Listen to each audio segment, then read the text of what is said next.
Sean todos bienvenidos a esta tercera sesión sobre el curso de Fundamentos de Investigación Científica, auspiciado por la Agencia de los Estados Unidos para el Desarrollo Internacional, USAID, y su socio implementador Palladium. En el nombre de nuestro líder, el doctor Reinaldo Flores, soy Carlos Roberto Godínez Rodríguez, gerente de capacitación clínica, y estoy muy honrado de poder presidir esta tercera sesión liderada por el doctor Elmer Mendoza, nuestro consultor. Esta noche hablaremos sobre el proceso de publicación y esta ponencia ha sido elaborada por doctora Nadia Patricia Rodríguez Villalta, que actualmente es la editora en jefe de la revista Alerta del Instituto Nacional de Salud, y realmente es un honor que comparta más tarde con nosotros y va a poder ampliar cada una de las preguntas. ¿Qué vamos a ver esta noche? Vamos a hablar sobre la selección de la revista para publicar. Vamos a revisar el proceso editorial según cada revista, los criterios y buenas prácticas de publicación, cartas de presentación y ética en la publicación. Entonces, iniciemos. ¿Cuáles son las razones para publicar? Tenemos múltiples, ¿verdad? Primero, una vía para empezar a dar charlas, mejorar la situación laboral, satisfacción personal de contribuir con la sociedad y la ciencia, participar en proyectos y viajar.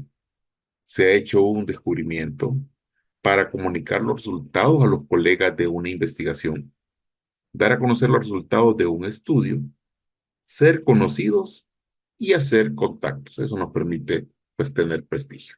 Este es el proceso de envío de un artículo. El primer paso, tenemos que elegir la revista. El paso dos, revisa las instrucciones o normas de la publicación. El paso tres, lee o revisa varios artículos de esa revista. El paso cuatro, revisa y adapta tu artículo según las normas. Revisa las referencias. Y paso 5, se envía a la revista a través de la plataforma o correo según corresponda la revista. ¿Qué debo de elegir bien la revista? ¿Por qué la debo elegir bien? Pues hay cerca de 190.000 revistas activas, según Ulrich. 60.000 títulos en el British Library Document Supply Center, 43.000 revistas científicas, 21.000 revistas científicas con un comité evaluador. Existen revistas que tienen una tasa de rechazo mayor al 95%. El copyright o derechos de autor, que son patrimoniales, y el cobro de tarifa por publicar.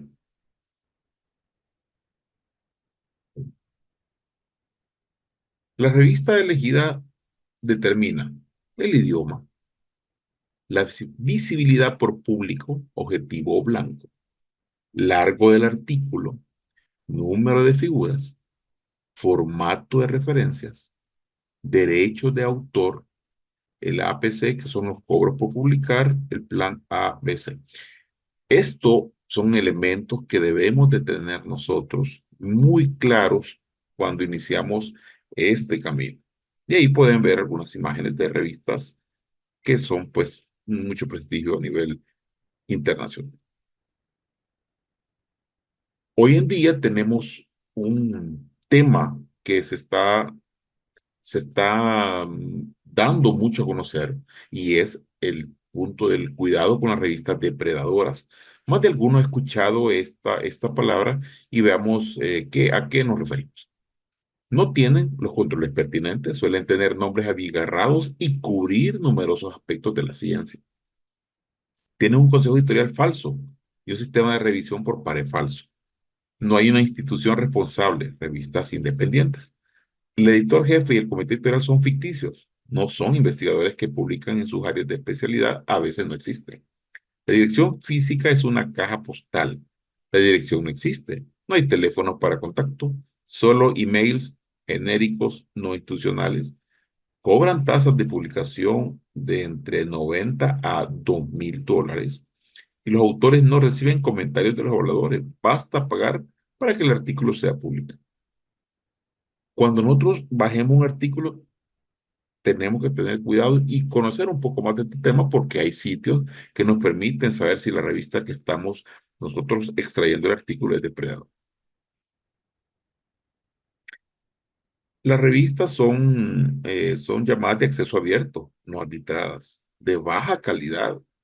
Son pseudo-journals, cuyo objetivo es colectar tasas de publicación para sus publishers. Los títulos muchas veces son American Journal of o European Journal of para dar credibilidad. Y por ejemplo está la American Association for Science and Technology. Los artículos no son indexados en bases de datos conocidas como Lila, WOS, Scopus, Redalic, Cielo, etcétera, o directorios de renombre, DOR. Envían muchas veces emails a autores, call for papers o invitan a investigadores serios para integrar el comité editorial. Publican falsos valores de factor de impacto o SJR. Las páginas web son atractivas y cuentan con recursos de multimedia. El hecho de cobrar no califica una revista como predatoria. Por ejemplo, está la Biomed Central, PubMed Central, PLOS, Redalic, Cielo, etc. Ahí hay, por ejemplo, un sitio donde ustedes pueden chequear eso y poder saber si están ante esa presencia. Hay que evaluar la revista. Y aquí nos preguntamos qué tipo de artículos publica. Áreas de los temas, multidisciplinaria o es especializada. Porque puede ser que nosotros querramos publicar en una que sea especializada en un tema que tengamos nosotros mucho interés. Nos preguntamos solo artículos completos o artículos cortos también. ¿Cuál es la audiencia de esta revista? ¿Llena mi artículo de sus requerimientos? ¿En qué idioma publican? Hay que evaluar honestamente la importancia de su investigación, ¿verdad? Nosotros tenemos que ver si es novedoso. ¿Qué tan nuevos son sus descubrimientos? Relevantes. ¿Qué tan relevantes son? Aplicables. ¿Qué tanto se puede aplicar al mundo real? La originalidad, que es la relevancia en tiempo y contenido, calidad técnica, cuestión de investigación claramente abordado, técnicamente sólido, metodología claramente establecida y descrita, resultados estadísticamente significativos. Todo ello tenemos que cuidar cuando estamos, pues, valorando nosotros someter una investigación. Tenemos nosotros que leer el sitio web de la revista. Todas las revistas tienen un about o un acerca de. Aquí pueden ver en inglés lo que tenemos que leer y en el caso de la revista Alerta del Instituto Nacional de Salud, uno despliega la opción acerca de y ustedes van a poder conocer un poco sobre la revista. Siempre es importante que tengamos esos momentos o procesos claros para nosotros decir si estamos en la revista correcta.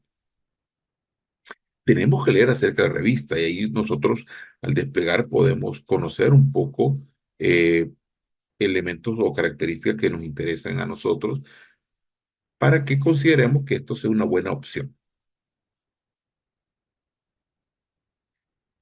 Es importante que si estamos interesados en la revista, pues entremos y veamos y leamos artículos que han sido publicados y preguntémonos, ¿y lo que voy a publicar es similar a lo que ya está publicado en la revista?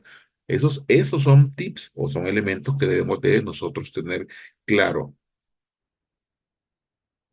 Cuando estamos seleccionando la revista, tenemos que hablar cuáles presentan mayor compatibilidad con su estudio, confirmar la selección con los coautores, también con los editores de la revista. Factores adicionales que debemos nosotros que tener en cuenta. Costos. ¿Cobran por página? Tasa de aceptación es del 10% comparado con un 30%. Rapidez para publicar. ¿Publican en 2 meses? ¿Se tardarán hasta un año? Las figuras, ¿qué número son las permitidas? Si cobran por los colores. La resolución de las fotos que nos van a pedir. Acceso en línea del texto completo. El copyright y sesiones de derechos. Esos son elementos que tenemos que siempre tener en mente o presente. Después de que nosotros hemos seleccionado la revista, tenemos que obtener las instrucciones para autores de la página web o de un artículo. Leer con detalle las reglas. Sigan las instrucciones, porque será más fácil que acepten su artículo. Lo que hemos hecho procesos de publicación, por ejemplo, la revista Alerta del Instituto Nacional de Salud, cuando uno tiene interés, descarga todo lo que iban a pedir. Entonces, si el que quiere publicar se apega a ello, será probablemente más rápido su aceptación. En las instrucciones para autores, ahí es cuando estamos preparando el manuscrito, ahí nos van a decir espacio entre líneas y márgenes, cómo se quiere que se numeren las páginas, el tamaño y tipo, si van a ser 12 Times New Roman, orden, figuras y leyendas de las figuras, el número de caracteres en el título, ahí nos van a decir cuántas palabras o caracteres nos van a pedir, límite de palabras, los subtítulos y el estilo no está especificado, vea en artículos publicados. El segundo elemento son las tablas, figuras y gráficas. Ahí tenemos que leer qué fuente nos van a permitir, líneas internas en las tablas, los formatos, que estas son las extensiones que uno puede mandar, JPG, EPS, TIFF. Esos son los formatos que uno debe conocer, porque así van a pedir las imágenes o las figuras o las tablas que nosotros vayamos a enviar. Nos van a preguntar, nos van a decir qué resolución, si es de 300, 1200, el color, que es los famosos códigos que tienen los colores, que es RGB. Si ustedes han sido muy curiosos cuando estamos, por ejemplo, en PowerPoint y desplegamos la paleta de colores, ahí nos dice RGB, que generalmente son tres números, y uno empieza a ver que el color que uno tiene le da ese punto y le va a desplegar, ¿verdad? ¿Cuáles son los números que corresponden al RGB? Y bueno, siga la guía de la revista, se nos da al pie de la letra y sus datos van a ser lo mejor. El resumen, que es una pregunta frecuente. ¿Cuántas palabras? Pues pueden oscilar entre 150 a 300. Nos preguntamos si el resumen será estructurado o no. ¿Qué es ello? Es, por ejemplo, generalmente el resumen tiene cuatro apartados. Generalmente tiene introducción, metodología, resultados y discusión, que es el famoso INRA. En algunos es objetivos, metodología, resultados y conclusiones. Depende el formato. Agradecimientos, a quién y qué incluir. Las referencias, pues en salud usamos generalmente Vancouver, pero también tenemos que saber. Aquí podemos ver que ahí están ejemplos de referencia. Quizás aquí me quiero tener brevemente, porque lo que recomendaría en mi caso, que utilizo mucho esto, es usemos un referenciador bibliográfico, que ahí, acá en la presentación, hay tres sugeridos: EndNote, Mendeley, Zotero, y hay más. Personalmente, yo utilizo Zotero, pero cualquiera de esos tres u otro, lo importante es que lo podamos utilizar y lo hagamos adecuadamente en el texto que estamos elaborando.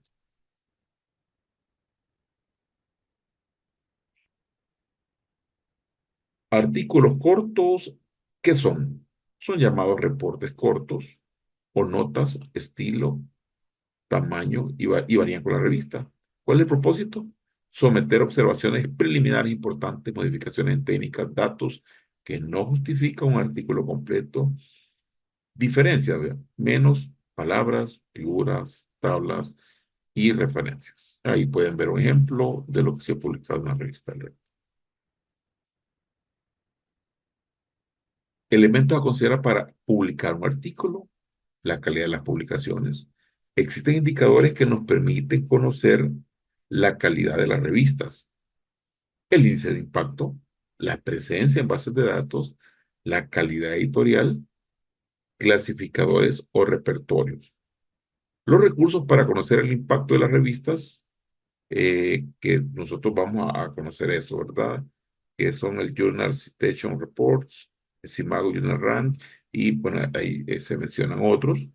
Las revistas se comparan en las bases respectivas, ubicándose en los cuartiles de las revistas adscritas.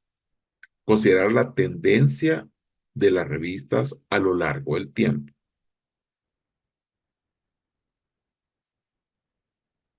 También nos preguntamos, ¿tiene la revista una edición en línea? ¿La revista realiza revisión por pares? ¿El factor de impacto de la revista está alineado con sus requisitos? ¿Es la revista considerada como una prestigiosa en su campo por colegas y supervisores? ¿Cuál es el tiempo de respuesta para artículos enviados a la revista? ¿La revista publica las fechas de presentación y aprobación? ¿Cuál es la periodicidad de publicación de la revista? ¿La revista se publica puntualmente? ¿Cuál es el modelo de negocios de la revista? Acceso por suscripción, acceso abierto. Hay cobro de tasas de publicación. ¿Su institución o agencia de financiación está de acuerdo en pagar por ellas?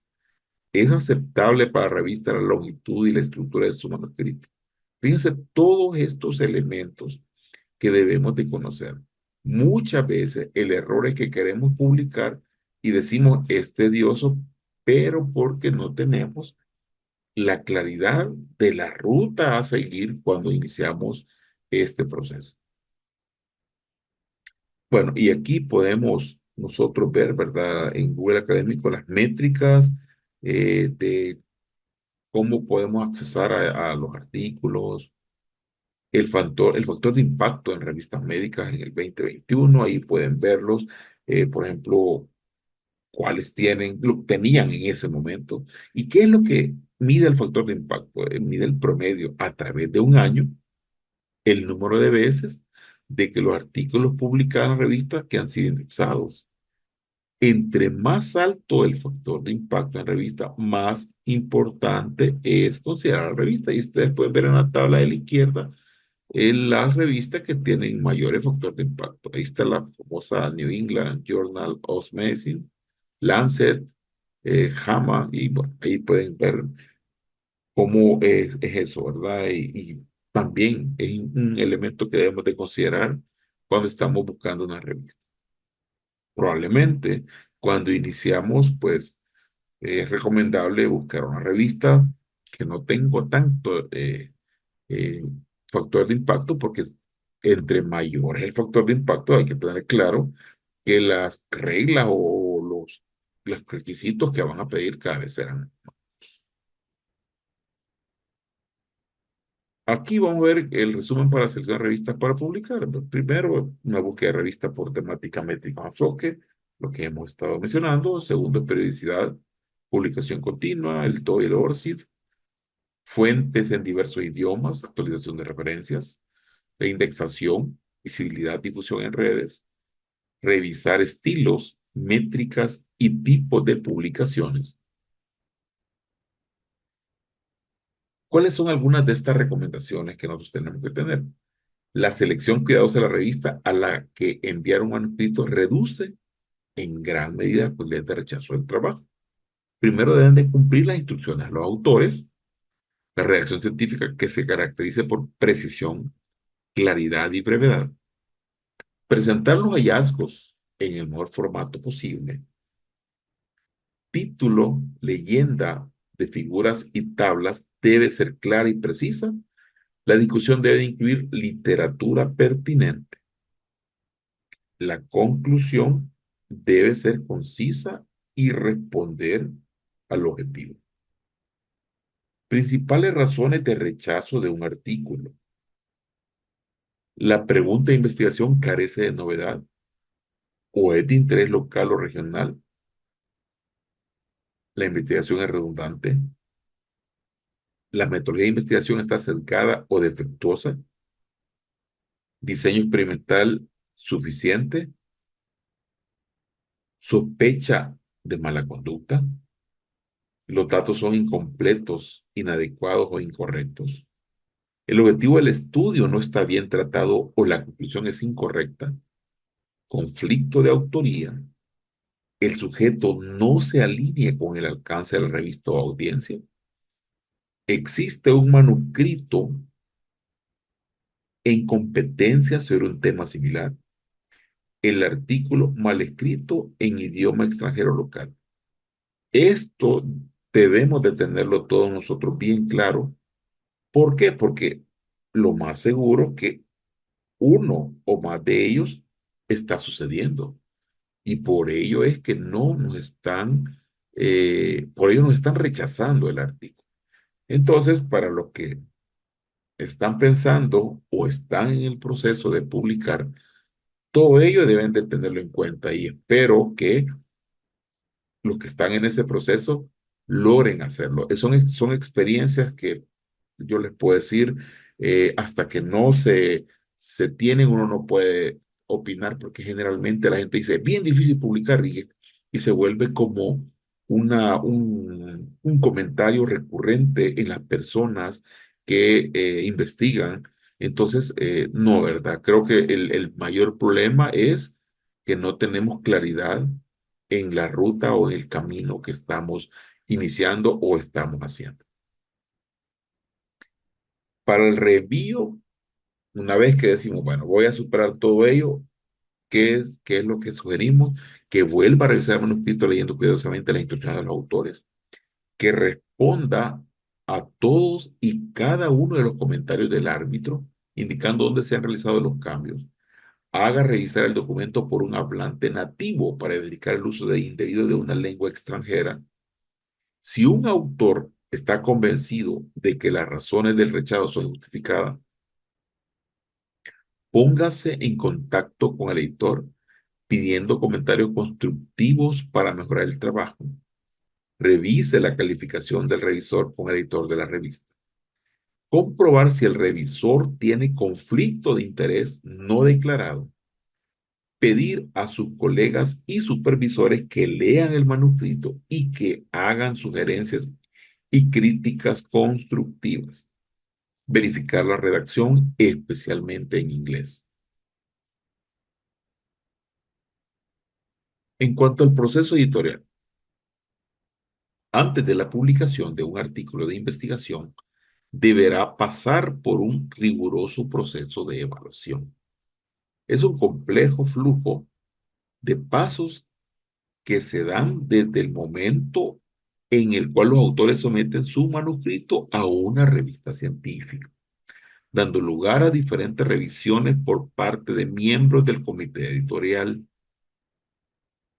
y expertos o árbitros seleccionados por la revista, que requerirán, por ende, las correcciones pertinentes por parte de los autores hasta que sean satisfactorias y el manuscrito sea finalmente aceptado y publicado. Acá, pues, se muestra el proceso de publicación. Primero, el editor de la revista, el editor revisa y acepta para revisión o rechazo. Es el asistente editorial, revisa cumplimientos de instrucciones. Ese es como el primer paso en este proceso. Una vez se han revisado que cumpla con todo lo que se pide en las indicaciones, se procede a pasarlo a la revisión por pares. Y aquí se hace una asignación de pares evaluadores. El autor resuelve todas las observaciones, se rechaza o se acepta.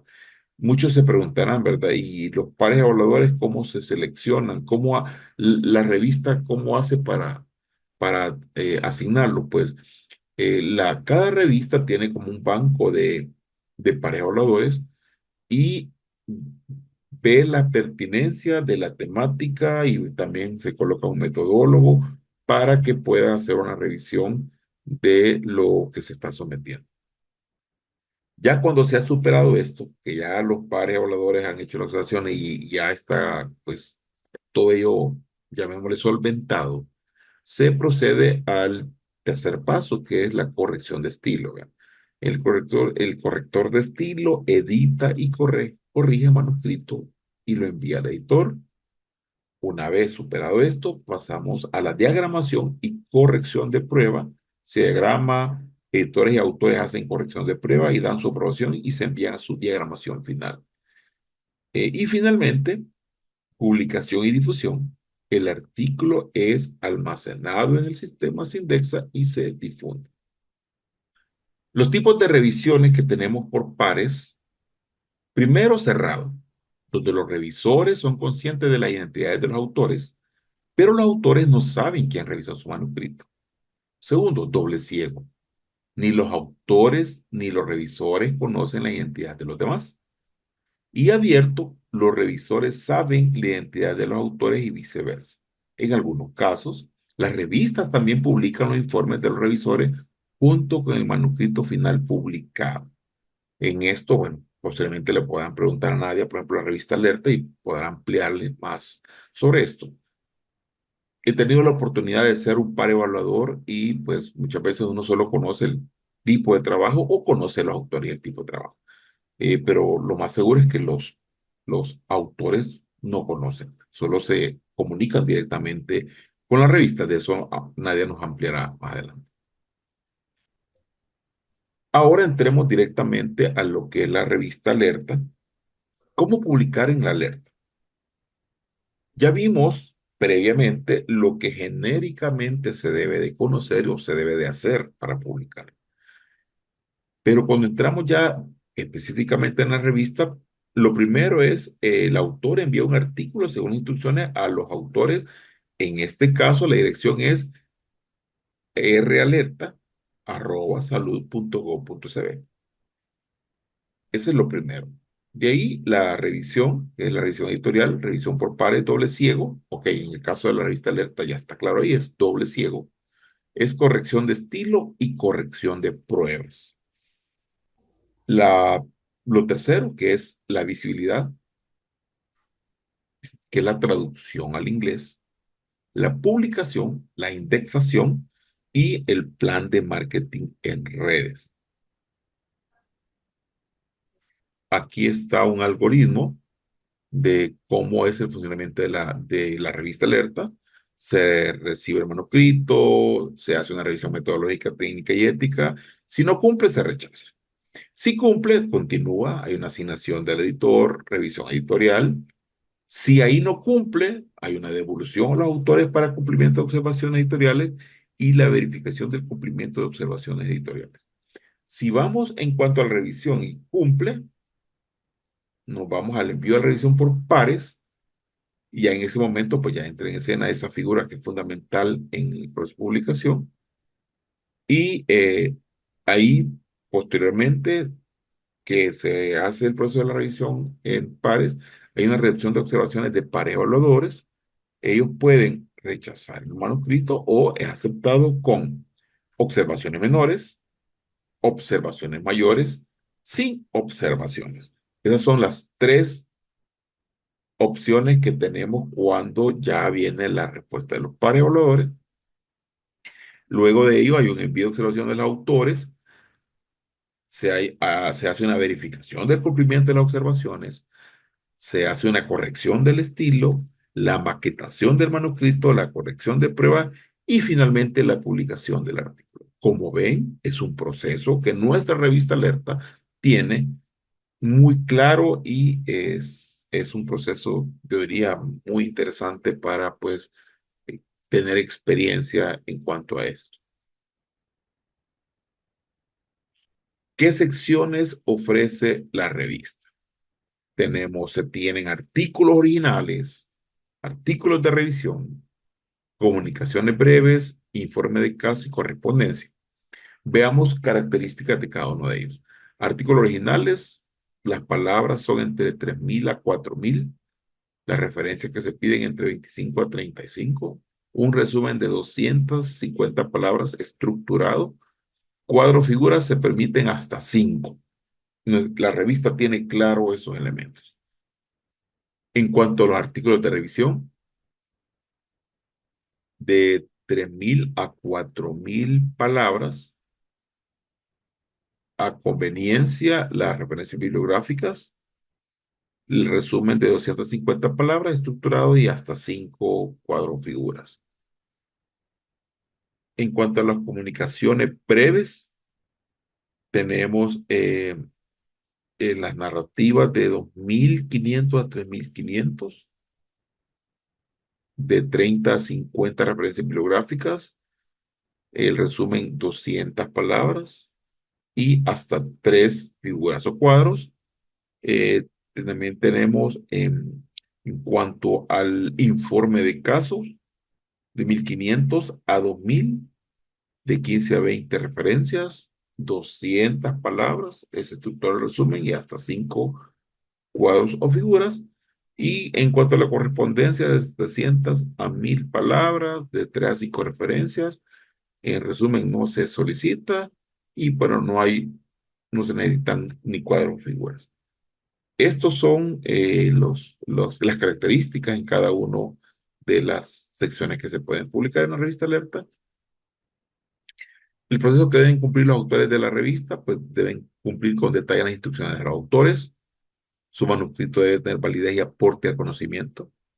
Debe tener un diseño adecuado según su pregunta de investigación. Debe cumplir con los requisitos éticos según el tipo de estudio. Redacción con estilo científico, precisión, claridad y brevedad. Introducir correctamente los metadatos, título, resumen y palabras clave y las referencias bibliográficas. Utilizar la plataforma OJS y las herramientas tutoriales. Responder todas las observaciones de los pares y realizar las correcciones necesarias. ¿Cuál es la estructura de la revista? Bueno, la revista tiene un editor en jefe, en este caso la autora Ana de Rodríguez, que se encarga de planificar el máximo nivel y ejecuta junto a la editorial asociada una serie de planes y programas. Tiene revisores que contribuyen con su conocimiento de evaluar los manuscritos.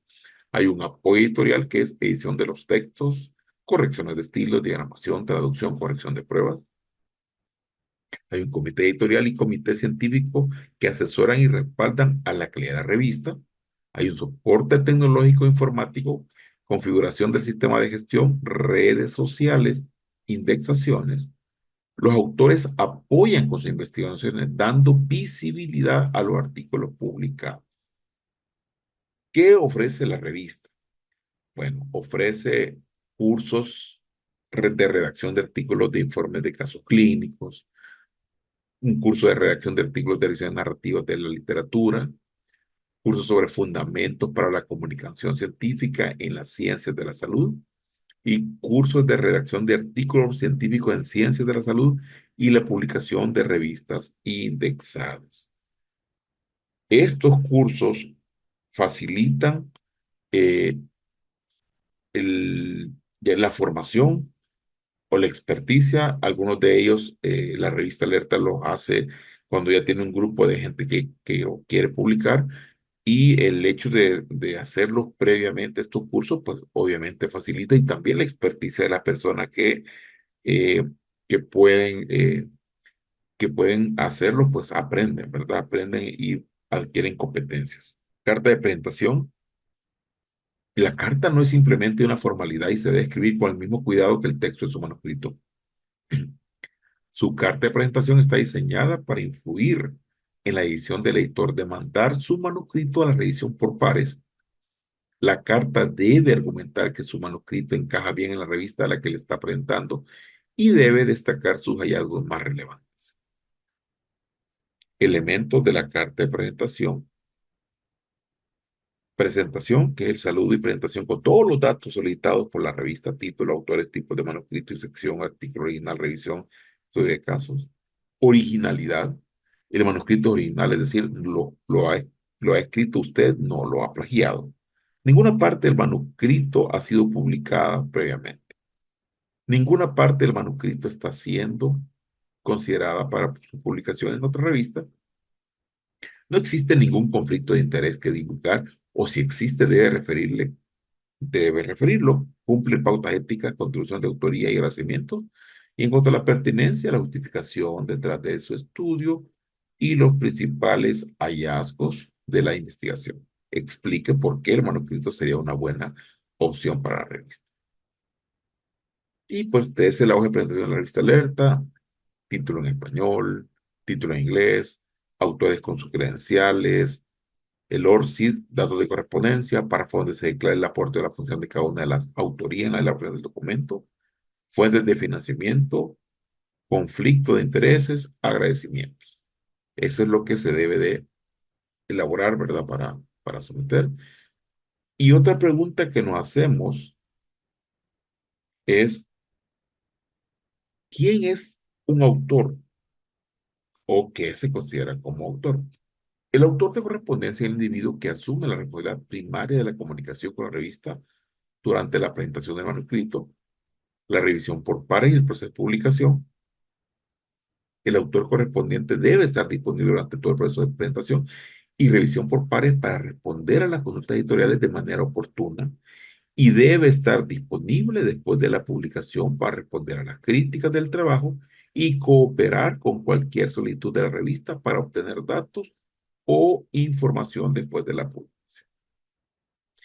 La responsabilidad de la autoría, en la actualidad cada vez más revistas solicitan una declaración de la contribución de los autores para evitar o al menos disminuir la inclusión de nombres de personas a último momento que no están familiarizadas con el artículo, pero son personalidades como jefes de departamento, directores de distinciones, etcétera. Esto lo vemos nosotros frecuentemente, que a veces por ser el jefe del servicio, o el ser director de un hospital o de una unidad, a veces le estamos, yo diría, regalando una autoría. Está bien que les agradezcamos por todo el apoyo que nos brindan, pero el apoyo no conlleva a brindar una autoría de algo que desconocen, ¿verdad? Es importante recordar que ser autor de una publicación implica asumir la responsabilidad por cualquier problema que surja con el artículo. ¿Cómo? Retractaciones y mala conducta científica, sea intencional o no. Ningún autor debería incluir su nombre en una publicación de la cual poco sabe acerca de cómo se realizó y por qué.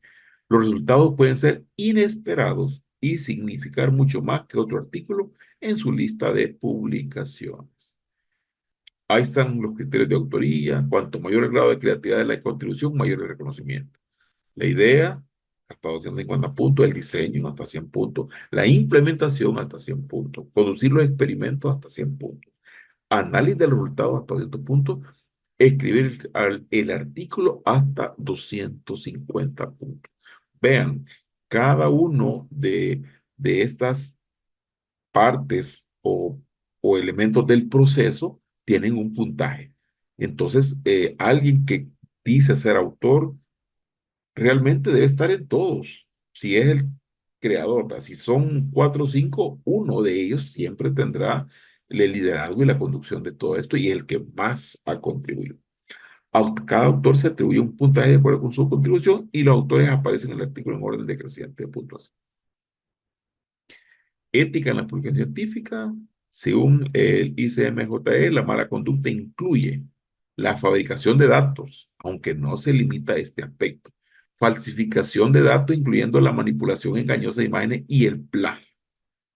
Todavía, según la ICJME, la falta de publicación de los resultados de ensayos clínicos y otros estudios en humanos pueden ser consideradas como una forma de mala conducta científica, aunque cada una de estas prácticas es problemática, no son equivalentes.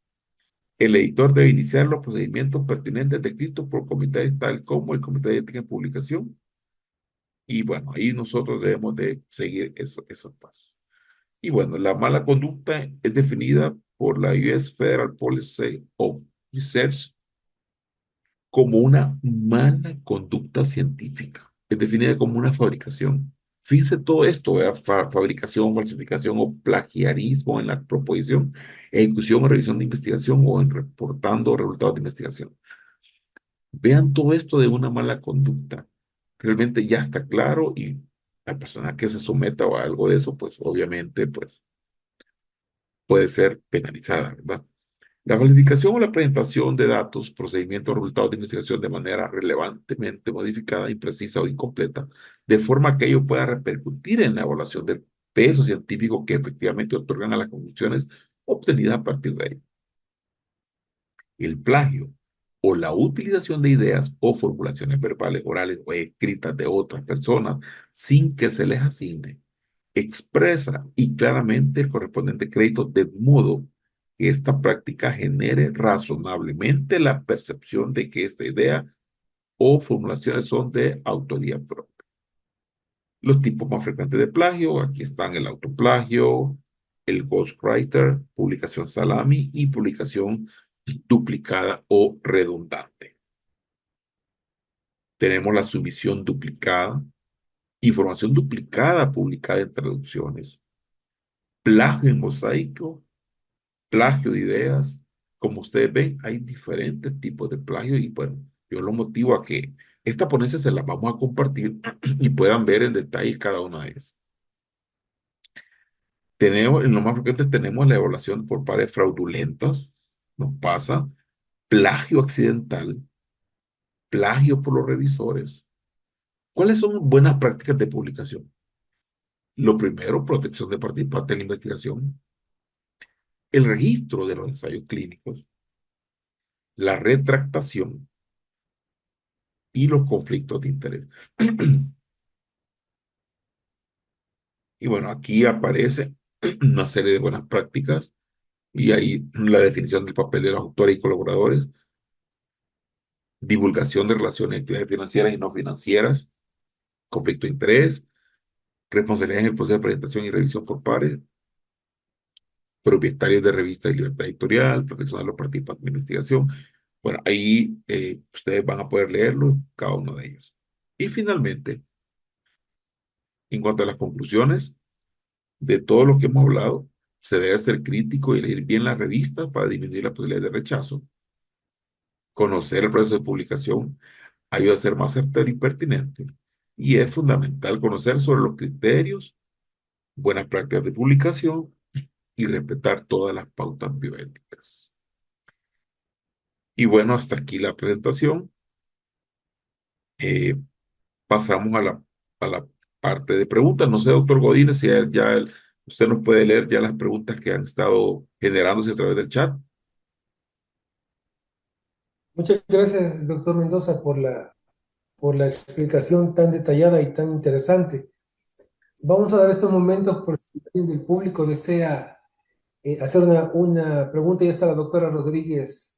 Han visto un resumen, ¿verdad?, de los pasos principales que se tienen que seguir a la hora de publicar, ¿verdad? Como bien decía Elmer, nosotros damos cursos, ¿verdad? Generalmente se da un curso de redacción por sección al año, ¿verdad? Para que las personas que estén interesadas en publicar puedan tomarlo, es gratuito, ¿verdad? Y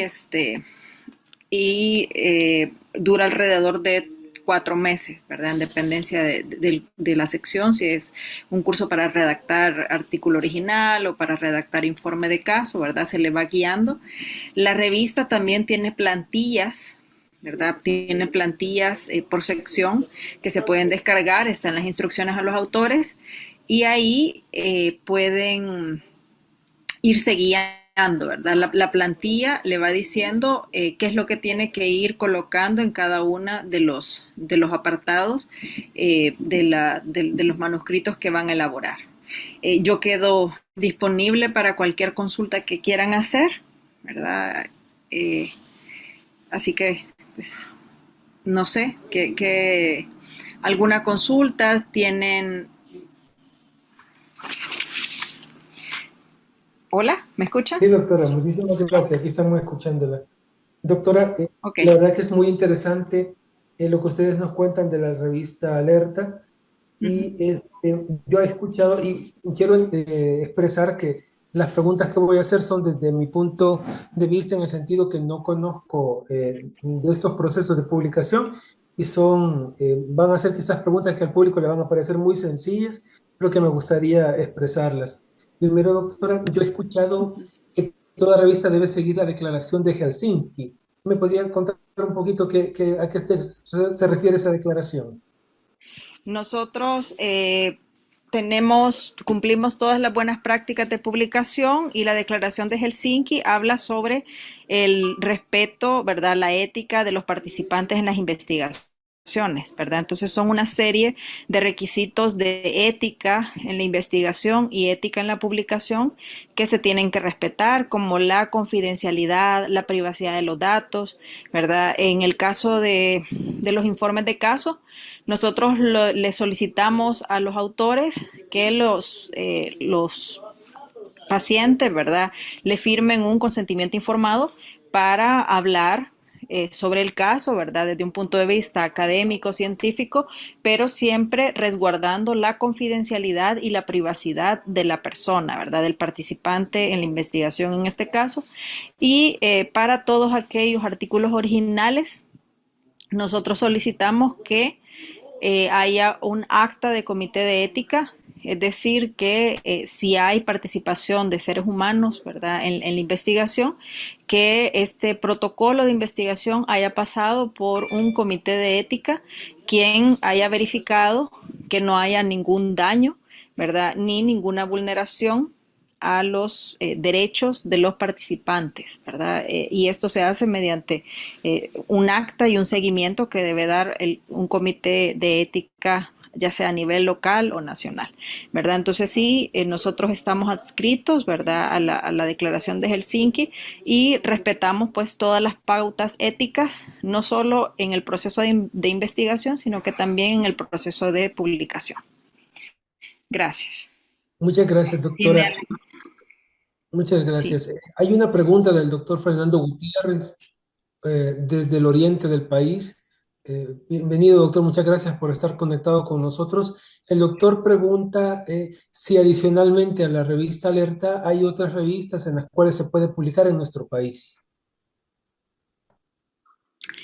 Sí, hay diferentes revistas que están en diferentes ciencias de la salud, ¿verdad? Nosotros tenemos una red de editoriales de revistas científicas y académicas, donde están, por ejemplo, las revistas de la Evangélica, la Unicaes tiene revista, ¿verdad? La Nacional tiene dos o tres revistas, la mayoría son multidisciplinarias.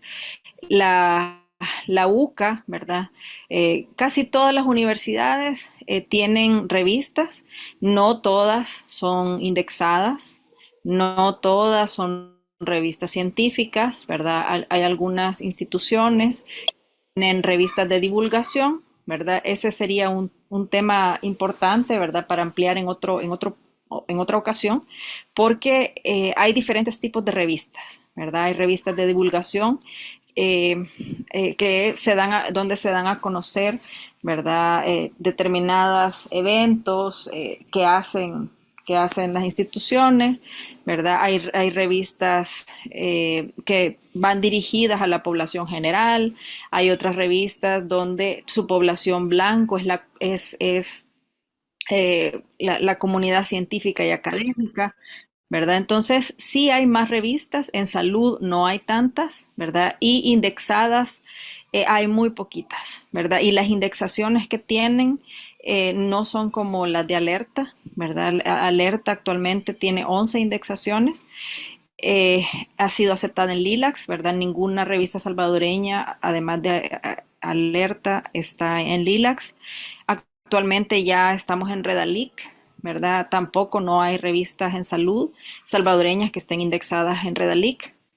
A nivel regional sí hay opciones, ¿verdad? Hay más opciones de revistas en salud que tengan indexaciones importantes en Lilacs, por ejemplo, en Scopus, en Web of Science.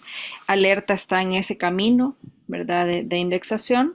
Y pues algunas de las ventajas que brindamos nosotros, y no así ninguna revista del Salvador, es la traducción al inglés totalmente gratuita, ¿verdad? Se da un acompañamiento al proceso de publicación, además de formación que se da, y se traduce el artículo 100% al inglés. Entonces, cuando se publica su artículo, se publica tanto la versión en español como en inglés, con el objetivo de incrementar la visibilidad y que tengan mayor citación, ¿verdad? De hecho, tenemos muchos compañeros que han publicado en otras revistas, ¿verdad? Que al ser pagas por suscripción tienen menor visibilidad y a veces tienen más citas en los artículos que han publicado en Alerta porque es de acceso abierto, ¿verdad? Y también porque está dirigido pues a esta población blanco, cualquier persona lo puede ver, nos han leído de países que a veces ni siquiera creemos, pero sí pueden acceder a nuestros artículos y como están disponibles en inglés, pues los pueden revisar y citar. No sé si con eso se aclara la duda. Sí, doctora, muchísimas gracias. Eh, es interesante lo que usted menciona. en el sentido de todo el prestigio y el respaldo que tiene la revista Alerta. Doctora, una pregunta. ¿La revista Alerta cobra algo a los autores? Voy a poner en contexto la pregunta. Ujú. Por ejemplo, si alguien manda su artículo a Elsevier o a The Lancet y lo aceptan, The Lancet puede cobrar un monto que puede ir desde 5.000, 10.000, 25.000 dólares para que todo el mundo pueda leer el artículo. Ujú. Mi pregunta es, ¿cobra la revista Alerta al autor algún monto o lo asume completamente el presupuesto del instituto? Sí, todo el costo es asumido por el Instituto Nacional de Salud, ¿verdad? Todos los recursos tienen plaza, son pagados por el Ministerio de Salud, ¿verdad? Entonces, no se cobra absolutamente nada. Como les decía, los cursos también son gratuitos, o sea, todas las los incentivos que se ofrecen, ¿verdad? Se imprime la revista y se entrega de forma gratuita la versión impresa. Entonces, una de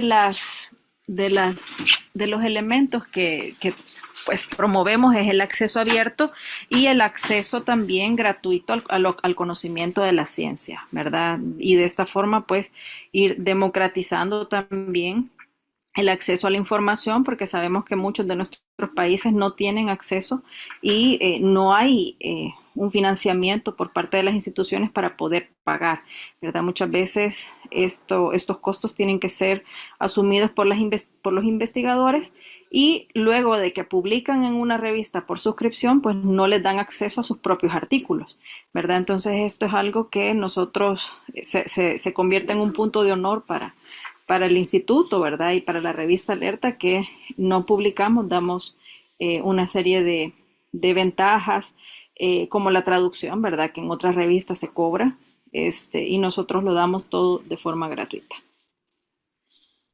Gracias, doctora. Otra pregunta. Pregunta si la revista Alerta tiene directrices específicas sobre tablas o figuras, en el sentido de si hay un número determinado para cada artículo que deberían Sí, llevar. sí. Fíjense que para los artículos originales son 5, para las comunicaciones breves son 3, ¿verdad? Incluye figuras o tablas, hay criterios y características para ambas, ¿verdad? Para las figuras y para las tablas, cómo tienen que ir, ¿verdad? Si son gráficos que va dentro de figuras, tienen que ir en escala de grises, ¿verdad? Hay una serie de elementos que los pueden revisar en las instrucciones a los autores. Actualmente, si se necesita, aprobamos el hecho de incluir material complementario, ¿verdad? Ya estamos publicando, bueno, estamos en el proceso también de publicar algunos artículos de revisión narrativa, por ejemplo, que lleven videos, ¿verdad? Entonces, todos esos materiales suplementarios, ¿verdad? Van a estar disponibles también en la revista para que puedan ser consultados, ¿verdad? Lo que hacemos en el caso de los informes de caso, que son a veces tienen varias imágenes, es que las agrupamos, ¿verdad? Por ejemplo, ponemos en una sola imagen y le colocamos A, B, C, D, ¿verdad? Para que no, tampoco limitar eh, algunos elementos que pueden llegar a ser importantes para el manuscrito, ¿verdad? Y para los autores. Pero como les digo, o sea, todas las cosas en realidad nosotros las conversamos, tenemos reuniones mensuales con el comité editorial y son bastante flexibles también en adaptarnos a las necesidades de nuestros investigadores, ¿verdad? Gracias, doctora. Eh, Sí. Estábamos escuchando acerca del ORCID y de acuerdo a lo Ajá. que le comprendía el doctor Mendoza, Ujú. significa que si hay en el mundo, voy a poner no en el mundo, digamos en El Salvador, hay 15 personas que publican que se llaman Elmer Mendoza, debería tener un Ajá. ORCID que significa que es un número, una identificación única del doctor, ¿verdad? ¿Cómo se consigue Es esa correcto. identificación? Es bien fácil. Únicamente ingresa a orcid.org y crea su perfil. ¿verdad? Incluye todos los datos de su formación, todos los trabajos que haya publicado, ¿verdad? Y puede unirlos también al perfil de Google Académico, si tiene un ID de Scopus, ¿verdad? O de PubMed, diferentes o otros identificadores, ¿verdad? Puede también unirlos al perfil del ORCID. Este perfil del ORCID es un número único, ¿verdad? Que se convierte en su perfil de investigador, y cada vez que se publica o que publica un artículo en Alerta o en cualquier otra revista indexada, automáticamente le llega el correo a través del ORCID, ¿verdad? Le avisa porque este tiene una serie de interoperabilidad, ¿verdad? Que permite jalar toda esa información y le añade la obra a su perfil, ¿verdad? Y permite que, aunque hayan homónimos, pues no se confunda con la obra, ¿verdad? De otra persona. Igual que el DOI, ¿verdad? Que se asigna a cada artículo, es un número único que solo tiene ese artículo y permite que no se confunda con ningún otro artículo. Doctora, muchísimas gracias. Una última pregunta de mi parte, doctora. No sé si el público tiene más, pero de mi parte, Sí. he quedado de verdad que encantado con todo lo que ofrece la revista, incluyendo los cursos. Doctora, una vez alguien está en este proceso de publicación, tiene servicio de asesoría a la revista, es decir, ya vimos que se envían los manuscritos, son revisados, hay unos pares que revisan, que son expertos, que revisan el tema y dan alguna sugerencia. ¿Hay algún servicio de asesoría en el proceso de la publicación? Sí, sí existe. De hecho, con algunos autores, ¿verdad? Cuando hay dificultades para comprender algunas observaciones que se realizan, les ofrecemos tener videollamadas o que tengan una reunión para ir a trabajar al Instituto Nacional de Salud sobre las observaciones, ¿verdad? Nosotros mandamos la invitación a sus instituciones para que les concedan la misión oficial, el permiso, si son del Ministerio de Salud o del sector salud, y sí, sí existe perfectamente esa, esa asesoría, ¿verdad? Puede ser presencial, puede ser virtual, y de hecho muchas veces también en las observaciones pues se les recomienda redactar algunos elementos de determinada forma, ¿verdad? Eso quien ha publicado en otras revistas puede saber que si lleva problemas de redacción, si no cumple las instrucciones de los autores, este puede ser un motivo de rechazo en cualquier otra revista, ¿verdad? Y nosotros, pues, al tener muy buena información, pues se revisa, se le hacen observaciones y tratamos bajo todos los medios, ¿verdad? Que este artículo quede lo más pulido posible, ¿verdad? Para poderse publicar y que tenga toda la calidad científica para estar disponible en una revista indexada, ¿verdad? Entonces, sí se ayuda, sí se da asesoría, ¿verdad? Incluso en cuestiones a veces de metodología, ¿verdad? O algunos elementos que o información que pueda hacer falta.